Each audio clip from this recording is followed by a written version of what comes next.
बहुजन क्रांति और बहुजन नायकों को समर्पित दलित दस्तक का 2024 का शानदार बहुजन कैलेंडर आ चुका है।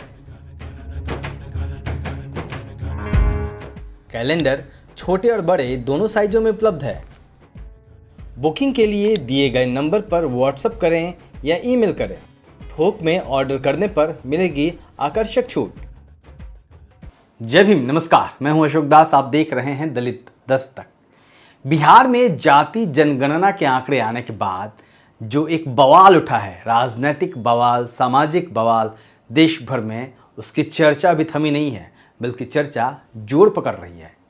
तमाम लोगों को मान्यवर कांशीराम याद आ रहे हैं। इस वक्त में मायावती ने पहली बार, जो बहुजन समाज पार्टी की मुखिया है, इस पर अपनी प्रतिक्रिया दी है।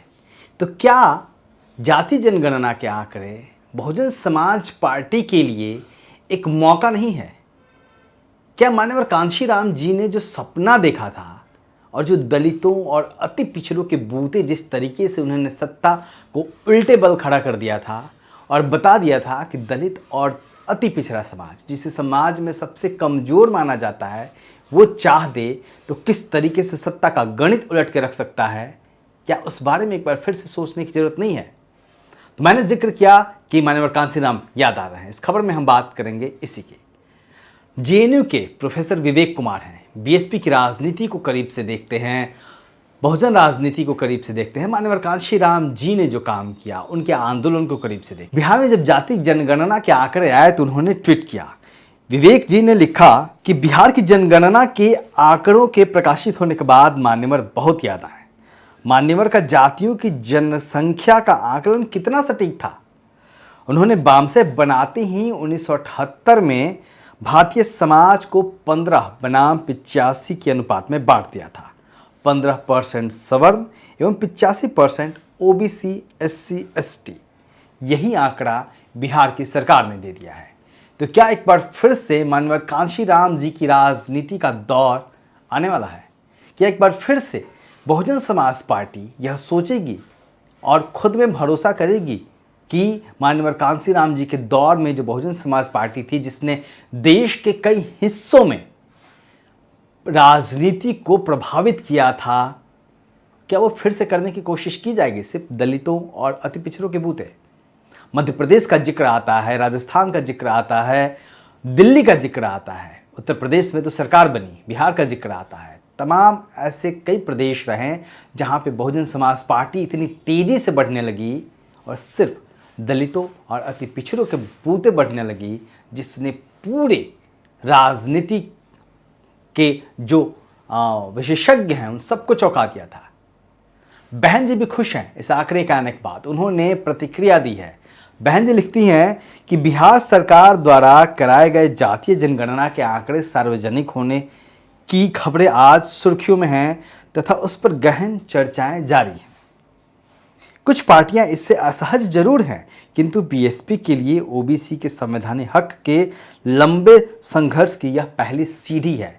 यानी कहीं ना कहीं बहन जी साफ बता रही हैं कि बहुजन समाज पार्टी ने जो एक संघर्ष किया लंबे समय तक, उसके बूते जिस तरीके से राजनीति में दलितों की एक हैसियत बढ़ी, अति पिछड़ों की हैसियत बढ़ी, वो उस पर एक मुहर लगी है। उन्होंने आगे लिखा है कि बीएसपी को प्रसन्नता है कि देश की राजनीति उपेक्षित बहुजन समाज के पक्ष में इस कारण नया करवट ले रही है, जिसका नतीजा है कि एससी एसटी आरक्षण को निष्क्रिय व निष्प्रभावी बनाने तथा घोर ओबीसी व मंडल विरोधी जातिवादी एवं सांप्रदायिक दल भी अपने भविष्य के प्रति चिंतित नजर आने लगे हैं। यानी कहीं ना कहीं बहन जी का जो निशाना है वो भारतीय जनता पार्टी पर है। नाम नहीं लिया है उन्होंने, लेकिन साफ तौर पे वो खुश हैं इस आंकड़े के आने से और कहीं ना कहीं निशाना एक भारतीय जनता पार्टी पर है। आप पीछे के दौर में जाइए, क्योंकि कई बार जब भविष्य की राजनीति की बात होती है तो पीछे की राजनीति को भी देखना जरूरी हो जाता है। क्या किसी ने कल्पना की थी कि दलित और अति पिछड़ा, जिसे समाज में सबसे कमजोर माना जाता है, वो सत्ता में आ सकता है? जब बहुजन समाज पार्टी की सरकार बनी, जब बहुजन समाज पार्टी ने जीतना शुरू किया, उस वक्त के विधायकों की लिस्ट उठा के देख लीजिए, उनके नाम उठा के देख लीजिए। राजभर, गडेरिया, चौहान, वो तमाम जातियां, दलितों को एससी को आरक्षण था तो एससी की जातियां चुन के आती रही हैं, चाहे वो किसी पार्टी से चुन के आती रही हों। लेकिन अति पिछड़े समाज की वो तमाम जातियां जिनका सिर्फ सालों तक तमाम राजनीतिक दलों ने सिर्फ इस्तेमाल किया, उन्हें सिर्फ बेवकूफ़ बनाया, या फिर अगर उन्हें पद दिया भी, उन्हें सत्ता में बिठाया भी, उन्हें विधायकी लड़ाया भी, तो वो सिर्फ उस हैसियत से लड़ाया कि वो एक डमी कैंडिडेट बन के पार्टी के पिछलग्गू बने रहे। उन तमाम लोगों को मान्यवर कांशीराम जी ने पहली बार यकीन दिलाया कि वो विधायक बन सकते हैं, वो सांसद बन सकते हैं, वो मंत्री बन सकते हैं। और उन तमाम जातियों को मान्यवर कांशीराम जी ने सत्ता में बिठाया, मंत्री बनाया। वरना गौर करिए राजभर कहाँ थे पहले। और तमाम लोग इस तरीके के, तमाम लोग, गडेरिया, सोनेलाल पटेल, इस तरीके के तमाम लोग कहाँ थे राजनीति में। तो ये जो जाति जनगणना आई है वो फिर से एक बार बहुजन समाज पार्टी के लिए बड़ा मौका है, क्योंकि कमोबेश यही स्थिति देश भर के तमाम राज्यों में भी है जाति की। और जिस तरीके से जाति जनगणना की मांग जोर पकड़ने लगी है, उससे भी यह साफ है कि आने वाले दिनों में तमाम राज्य सरकारों को मजबूर होना पड़ेगा, भले वो 1 साल में हो, 2 साल में हो, 5 साल में हो, लेकिन उन्हें मजबूर होना पड़ेगा कि जाति जनगणना कराई जाए। कांग्रेस ने तो इसे लोकसभा में मुद्दा बना लिया है। ऐसे में क्या बहुजन समाज पार्टी को फिर से, जो माननीय कांशीराम जी ने जिस तरीके से अपने ऊपर, अपने लोगों के ऊपर भरोसा किया था और राजनीति में मजबूती से दलितों, वंचितों को स्थापित किया था, एक बार फिर से बहुजन समाज पार्टी को सोचना नहीं चाहिए, बहन मायावती को सोचना नहीं चाहिए कि एक बार फिर से उसी ढर्रे पे आने की ज़रूरत है। और कहीं ना कहीं सर्वजन हिताय, सर्वजन सुखाय की जगह बहुजन हिताय, बहुजन सुखाय का रास्ता अपनाने की ज़रूरत है।